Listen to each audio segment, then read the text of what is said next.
হ্যাঁ এবং না, সেখানে হায়ের পক্ষে দয়া করে আপনারা রায় দিবেন।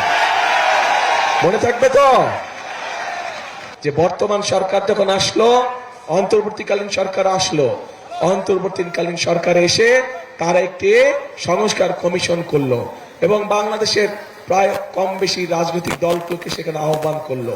আমরাও গিয়েছি সেখানে, আমরা আমাদের সংস্কার প্রস্তাব আমরা দিয়েছি এবং মোটামুটি ভাবে সংস্কার প্রস্তাব যেগুলো আমরা দিয়েছি, যা আমরা জনগণের সামনে অনেক আগে উপস্থাপন করেছিলাম, সেইগুলাই কম বেশি ভাবে তারাও দিয়েছে।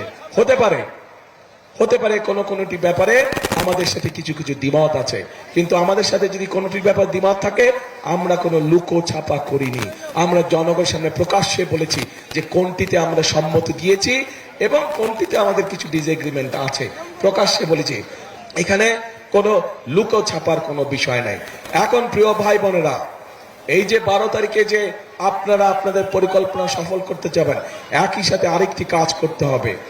এই যেই অধিকার ফিরানোর জন্য আবু সাইদ নিজের জীবনকে উৎসর্গ করেছে, চট্টগ্রামে ওয়াসিম নিজের জীবনকে উৎসর্গ করেছে, এরকম হাজারো মানুষ যারা নিজের জীবনকে উৎসর্গ করেছে, তাদের মানুষের ভোটের অধিকার, কথা বলার অধিকার, অর্থনৈতিক অধিকার প্রতিষ্ঠার মাধ্যমে যেমন তাদের এই জীবন উৎসর্গকে আমরা মূল্যায়ন করতে পারবো, একইভাবে তাদের জীবন উৎসর্গকে মূল্যায়ন করতে হলে আমরা যে জুলাই সনদে স্বাক্ষর করেছি, সেই জুলাই সনদকেও আমাদের সম্মান করতে হবে।